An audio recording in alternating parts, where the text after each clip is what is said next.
differentiate between helping a person take personal responsibility, finding their identity in Christ, and practicing self-denial, but it also seeking justice for someone else? So very, very complex. There's a difference between complicated, like a wristwatch is complicated because there's a bunch of little moving parts, but it's not very complex. Mm-hmm. You know, like one little thing can really influence and affect another thing. So in any of these like interpersonal dynamic relationships, particularly where there's pain involved, it gets really, really complex. So one of the things I think that is helpful is to kind of help untangle it a little bit and understand some biblical principles here rooted in the gospel. So the first one is going to be forgiveness. And Christians misunderstand forgiveness like crazy. Forgiveness can be unilateral. The other person doesn't even have to participate in order for you to forgive them. And in Matthew chapter 18, Jesus talks about what forgiveness is, and he basically equates it to this. If somebody has sinned against you, they have created a debt-debtor relationship. This is why he does the unmerciful servant parable. There's a debt-debtor relationship. And I think the thing that Christians skip over is they don't ever create around here what we call a debt ledger. They get sinned against and they just go like, I'm supposed to forgive and forget, so that's what I'll do. No, dummy. That's not what that means whatsoever. The first thing you've got to do is identify what they have taken from you. And you don't just gloss over that. It's a really, really, really big deal. This is not the kind of exercise you do in a minute, man. If you were like abused by your dad, okay, the list is long of the things that he stole from you, that he took from you. He took your innocence. He didn't do what he's supposed to. He marred your view of God. Right? There's a lot. And then after you've identified that debt ledger of the person that has hurt you, in that moment, you get to make a decision. Am I going to hold on to this, or am I going to cancel the debt? Is a good language. Cancel the debt is probably even a better language than forgive, okay? Because we think forgive is a feeling. It's not. It's not at all. Now, if you hold on to that debt ledger, just know this, it will kill you. It just will. It will kill you. And so when we do this at our church, we tell people, just identify the person that's hurt you, write all the things down that they did you wrong in, write down the emotions that accompany those things. And then if you're not going to forgive them, you should post it up somewhere like in your office and be like, hey, just want everybody to know that's why I hate Sally. Look what a terrible person she is. Okay. I'm reminded of it every day because that's what you're doing. That is an option. Yeah. But according to Matthew 18, forgiving people, forgive people. And so you say this, you say, all right, because I have been forgiven. Because if the Lord runs a debt ledger on us, it's a big one. Yeah. And then he said, you know what? At the cross, I canceled your debt. So you have that option. Then what I remind our people to do is this. You should do something to like commemorate that. Like dig a hole and bury it or burn it or do something. So when the enemy begins to whisper, it'd be like, it didn't count. Because every time you see her, you still get all like, I hate that girl. Okay. Well, of course, he's trying to let you know the cross didn't work. And so then you have to remember, no, shut up, devil. I know I've got all these emotions wrapped around this right now, but I remember for sure on that date in this place, I canceled that debt. That person doesn't owe me anything anymore. Okay. So that's forgiveness. Reconciliation is not the same thing. Reconciliation requires both parties forgiving one another and then starting over clean. So that's even more complex. And then you take it one step further, and we are not necessarily to be reconciled with every person. That I would never, ever, ever counsel somebody in my flock to put themselves in a situation under the banner of Christian forgiveness that would cause them to be traumatized anymore.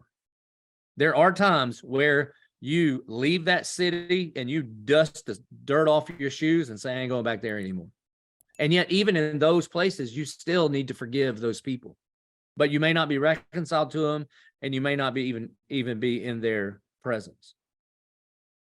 So when you detangle those things, it helps the traumatized person to then figure out, okay, so where am I? Well, we at least need to start with the forgiveness thing. And before you can even cancel the debt, we need to spend some serious time dealing with what happened to you so that you can get to the place where you can say, all right, as my debt has been forgiven, so therefore I forgive this debt. Man, so I met this guy 5 or 6 years ago. He's a sergeant in the Jacksonville Sheriff's Office, and the sheriff was introducing me to him. And his story is that he's a police officer, and 4 o'clock in the morning, the chaplain and the police show up to his house and let him know that his son has been murdered. And his son wasn't doing anything wrong. He's just playing video games at his buddy's house. And a guy comes in and shoots up the house and kills his son. And so Ike, just like every dad I know, has the same kind of preconceived ideas of what you would do if somebody hurt your kid. And he's like, I would kill him. I would, because that's what I would do, because I'm a dad and I love my kid and I would protect them. Well, craziest thing is 3 years after his son was murdered, the court case begins, and the murderer of his son walks in, this guy named Takoya, and Ike, in his own words, says, I don't know how to explain it, but I just loved him. He kind of looked like my son, and I just loved him. And it even bothered Ike. He was like, what is wrong with me, Lord? Why, you know? Well, when Takoya got sentenced to a life sentence, Ike started writing Takoya letters and then throwing them away, writing them letters and throwing them away because he was afraid to reach out. And then eventually, 3 years into his sentence, he sends him a letter saying, hey, I forgive you.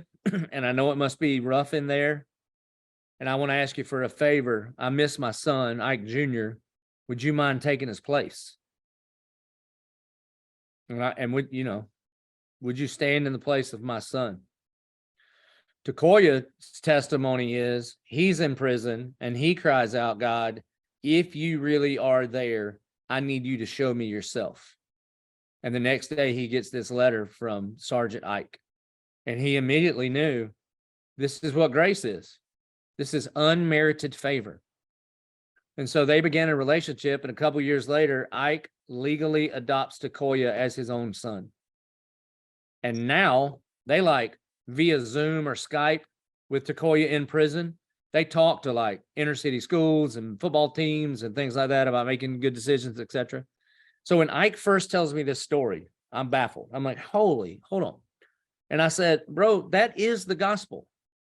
And Ike goes, what do you mean? I was like, how could you not see this, man?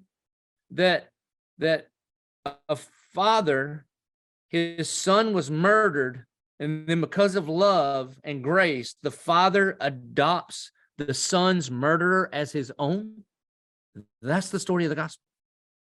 And he goes, I never thought about it that way. And so that's his story. And they have this relationship now? Very, very close. They write and Takoya got saved. Ike led Takoya to Christ.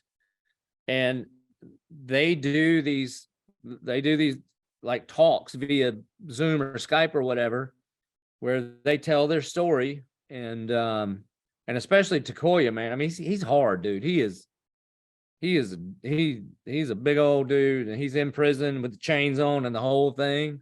And he's like, look, man, you want to be a man? Let me tell you, I don't get to eat without somebody telling me when it's time to eat. I don't get to lay down and go to bed without somebody telling me I can lay down and go to bed. And let me tell you this, not one of those gangbangers I used to run with have ever come and visited me. And he's just trying to warn them, don't make the decisions I made or you're going to end up in a place you don't want to be.